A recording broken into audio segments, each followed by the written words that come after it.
Deus. E eu gostaria que você abrisse a sua Bíblia em 2 Coríntios 3, 2 Coríntios 5, 2 Coríntios 5, verso 10. Será o nosso texto base para hoje. 2 Coríntios 5, verso 10.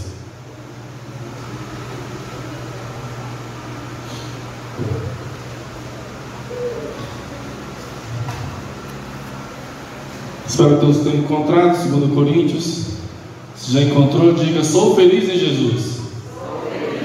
Muito bem que você é feliz. Ainda que você não tenha encontrado, seja feliz em Jesus. É importante também, né? Encontrando ou não, seja feliz em Jesus. Nós vamos ler esse texto agora. Antes vamos orar para que Deus possa nos inspirar em tudo aquilo que será lido aqui.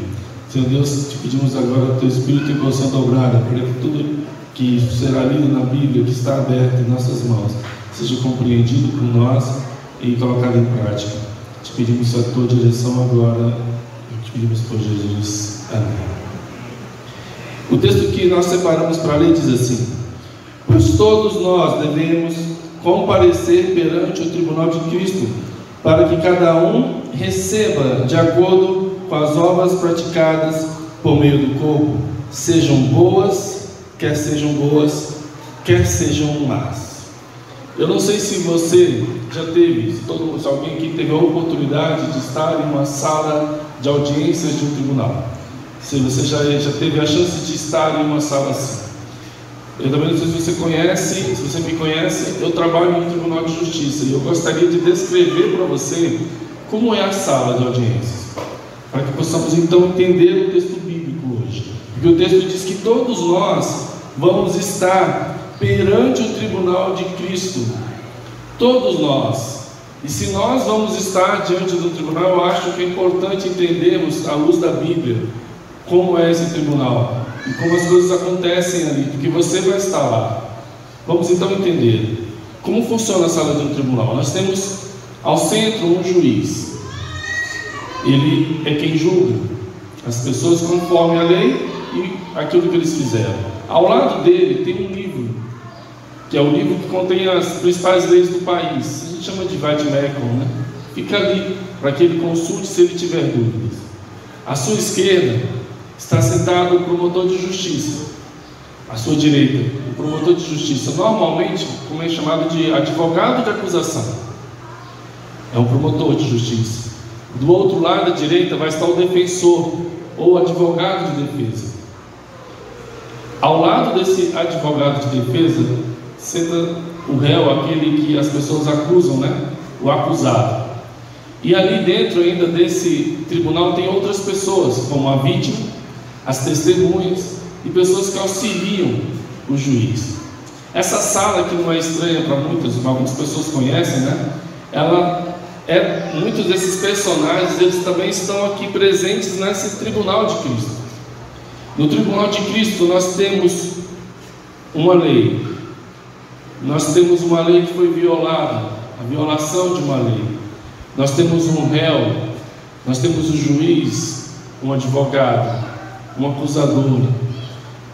Nós temos a vítima também. E temos testemunhas, pessoas que auxiliam também o trabalho do juiz. Todos esses personagens também estão presentes no tribunal de Cristo, deu para perceber?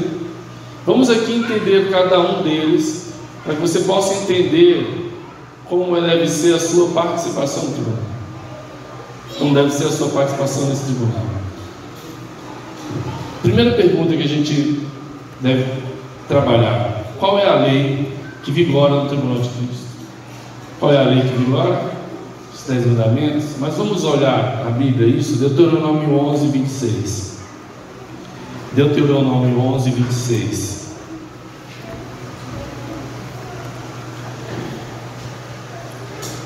Hoje você vai ler bastante a Bíblia, isso é importante, meditarmos e indo ao texto, para que a Bíblia nos fale e nos convença, e não a palavra do homem, mas a palavra de Deus prevaleça.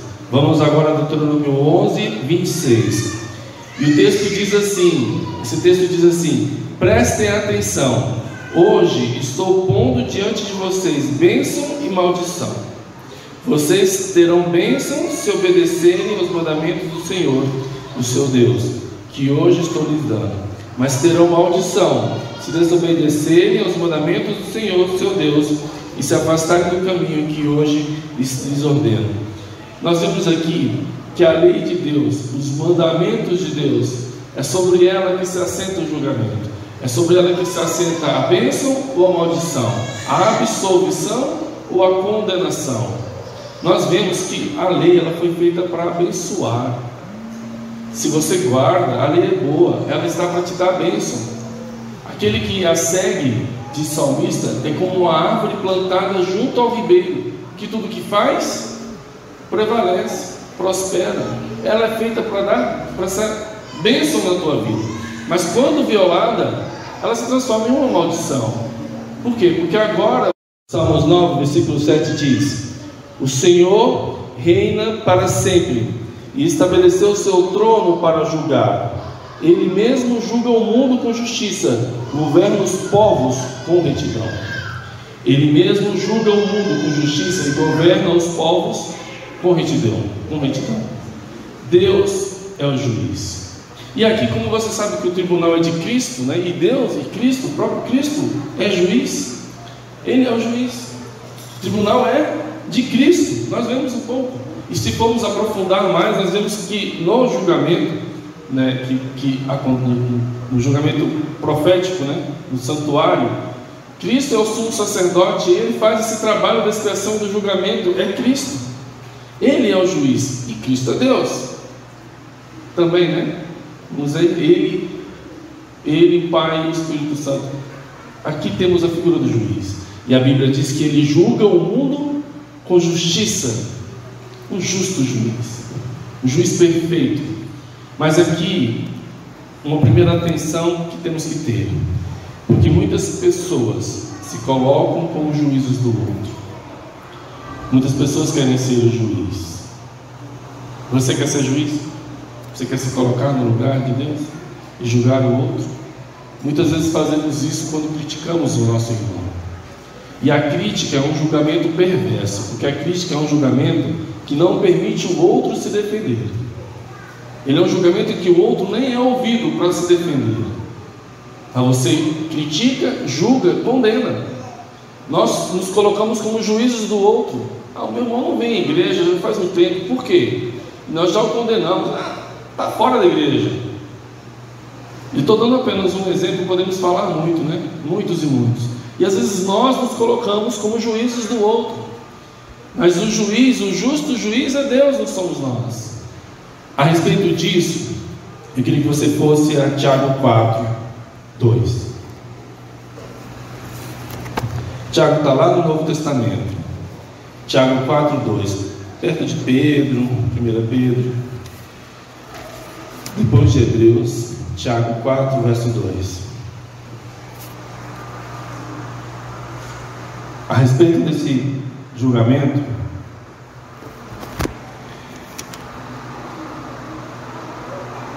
tá? 4:12, eu falei 2. A respeito do julgamento, Tiago 4:12 fala assim: há apenas um legislador e juiz, aquele que pode salvar e destruir. Mas quem é você para julgar o próximo? Há apenas um legislador e juiz, aquele que fez a lei. Ele é quem deve ser o juiz, ele conhece tudo. Aqui nós temos 4 razões para que Deus seja juiz e não nós. 4 características que o tornam um juiz justo e bom. 4. Primeiro, ele sabe todas as coisas. Ele sabe todas as coisas.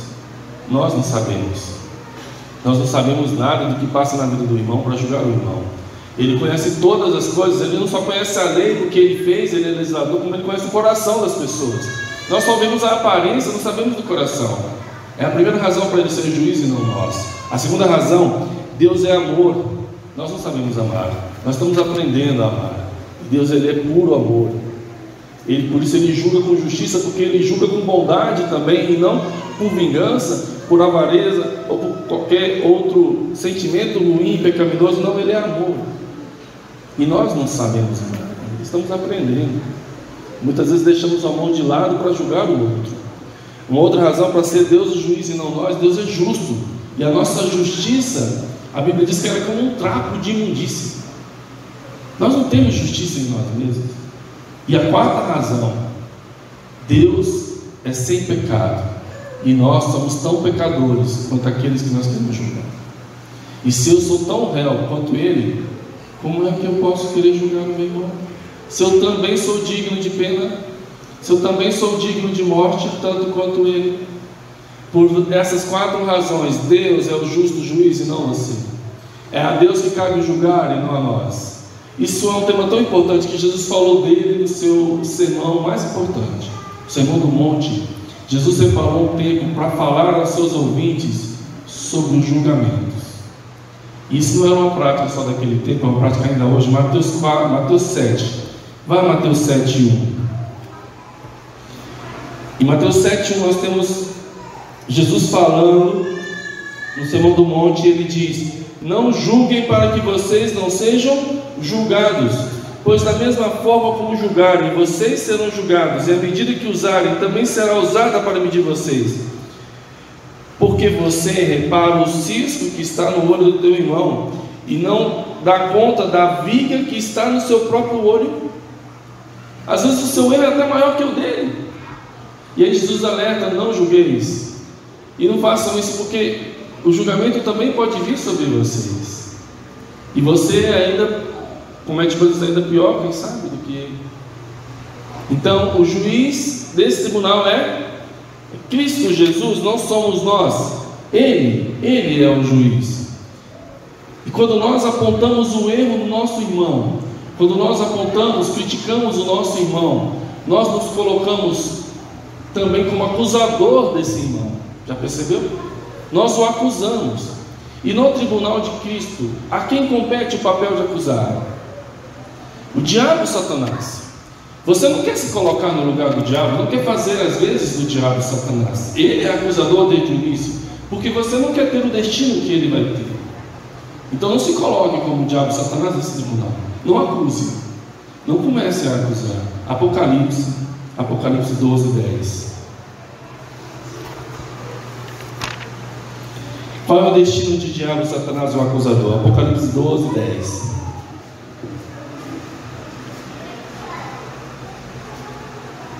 Então ouvi uma forte voz do céu que dizia: agora veio a salvação. Apocalipse 12:10. Então ouvi uma forte voz dos céus que dizia: agora veio a salvação, o poder e o reino do nosso Deus, e a autoridade do seu Cristo, pois foi lançado fora o acusador dos nossos irmãos, aquele que acusa eles diante do nosso Deus dia e noite.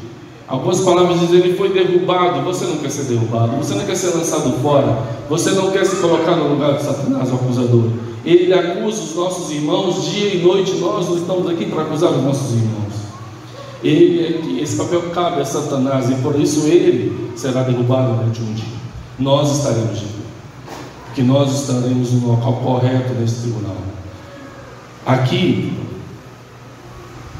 queria levar você ainda para entender: se temos um acusador, já sabemos que é Satanás, temos um advogado de defesa. Quem é? Quem é o nosso advogado? Cristo Jesus é o nosso advogado. Onde está isso? 1 João 2:1. Está bem pertinho de Apocalipse, só volta um pouquinho, algumas páginas. 1 João 2:1.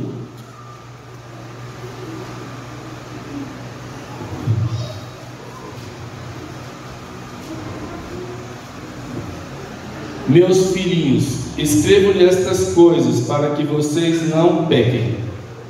Porém, se alguém pecar, temos um intercessor junto ao Pai, Jesus Cristo, o justo.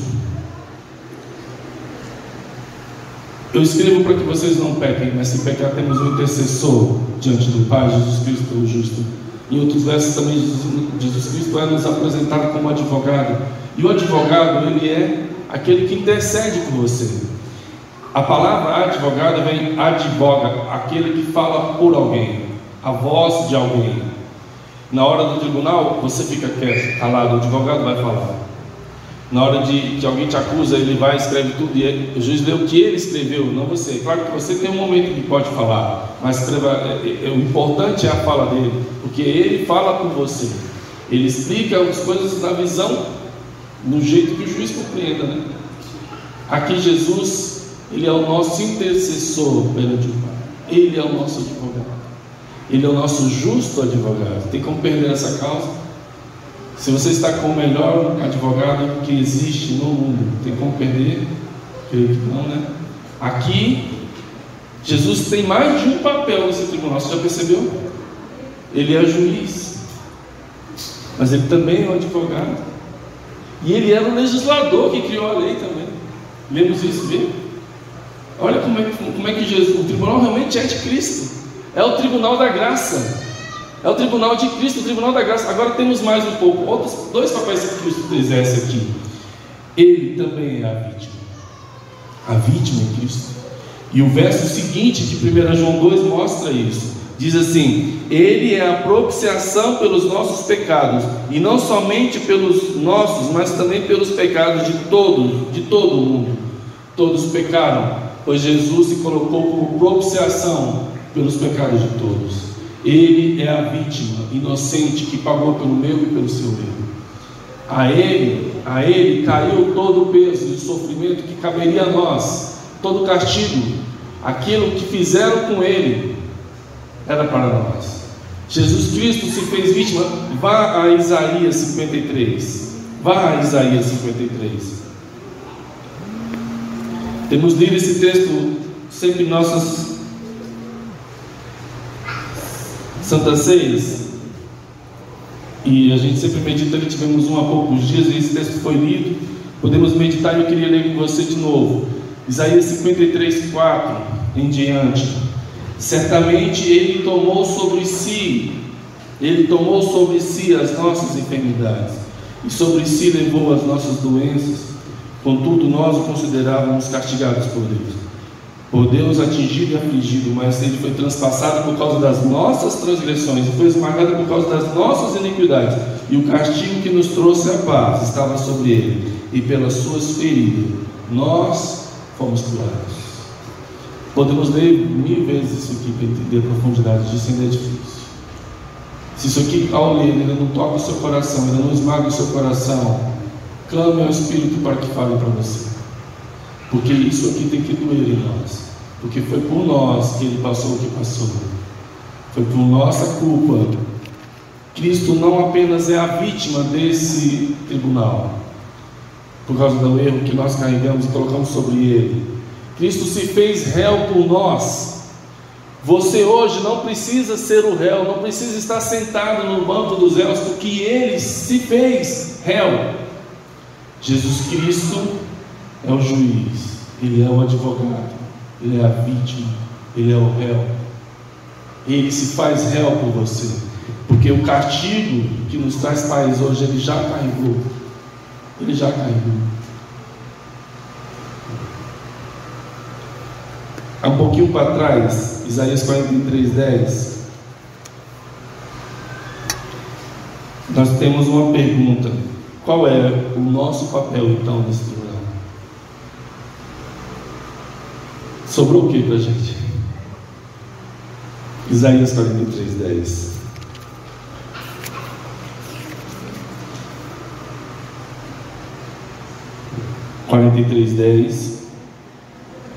Vocês são minhas testemunhas. Quando você deixa o banco dos réus, porque você aceita o sacrifício de Cristo, a graça redentora de Cristo, quando você aceita a graça, você sai do banco dos réus e ocupa o lugar da testemunha. Porque vocês são minha testemunha, declara o Senhor, meu servo, a quem escolhi, para que saibam e creiam em mim e entendam que eu sou Deus. Somos testemunhas de Jesus Cristo para todas as outras pessoas, para todos aqueles que ainda estão sentados nos bancos dos réus por aí. Entendam que não precisam mais estar nesse lugar. Eu preciso pregar e falar, eu preciso testemunhar. Esse é o meu papel. Eu sou a testemunha de Cristo, eu sou a prova viva de que a graça pode libertar. Eu sou a prova de que Cristo tem poder para libertar o pecador. Eu sou testemunha disso no tribunal de Cristo. Eu não sou vítima, eu não sou réu.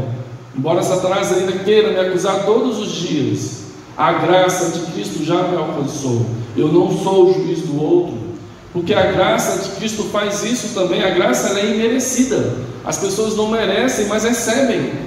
Não podemos fazer nada para merecer, apenas recebemos a graça. Então por que cobrar do outro que ele faça por merecer, se nem eu preciso fazer por merecer? É de graça, é graça. Não sou juiz, não sou réu, porque não preciso ser. Mas se eu quiser ficar lá e sentar lá, a condenação será aceita. Mas quando Cristo me substitui naquele banco, ali Ele é o Cordeiro de Deus. Não há pecado nele. Tem como ele ser condenado? Tem como alguém condenar Cristo, inocente, morreu sem pecado ali? A absolvição é certa e ela me é imputada, ela vem a mim. Mas ele foi réu por mim. E agora eu tenho que fazer o que com tudo isso? Testemunhar. 43 para encerrar. 43, está bem aí, a gente já leu 10. Eu queria só ler o verso 1 com você. Mas agora assim diz o Senhor, aquele que criou, ó Jacó, aquele que o formou, ó Israel, não temas, porque eu te resgatei, e eu chamei você pelo nome, você é meu. Amém? Nós sairemos desse tribunal libertos, e no final Jesus fala, a sentença será assim, você é meu. Eu comprei você com sangue. Aqui em Goiás, conta-se a história de uma fazenda em que um estrangeiro estava dormindo nela.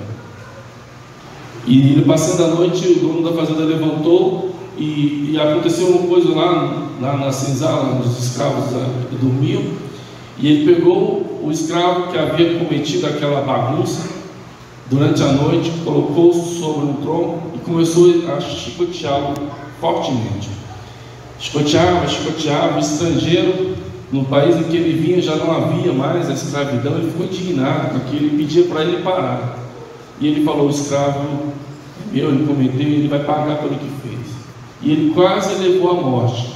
E quando a mulher tentou interromper, a mulher do escravo, ele também a botou no tronco e também a chicoteou. E o estrangeiro nada pôde fazer.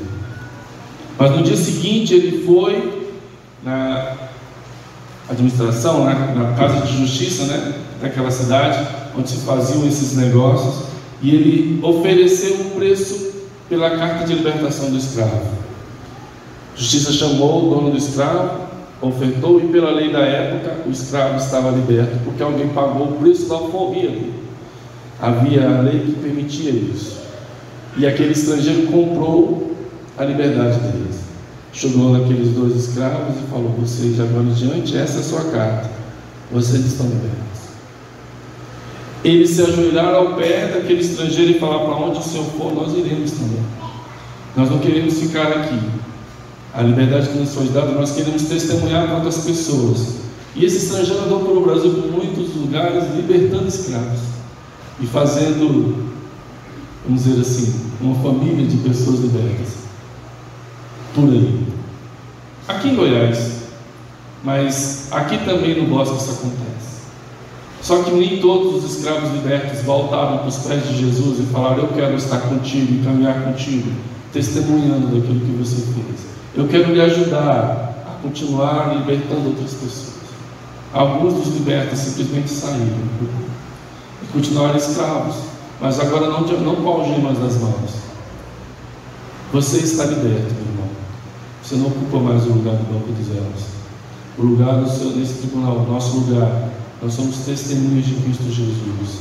Possamos viver condizente com o amor que nos foi entregue, falando desse amor a outras pessoas, agindo com amor para com outras pessoas. É isso que nos cabe fazer dentro deste tribunal. Nele a absolvição é certa, o juiz é justo, o advogado é o melhor que há, e o réu, ele é inocente. Mas você deve testemunhar, e talvez é aí aonde temos falhado mais. no tribunal de Cristo, vamos desempenhar também o nosso papel, como Cristo espera que façamos a cada dia. Convido a igreja, vamos ficar de pé e vamos orar.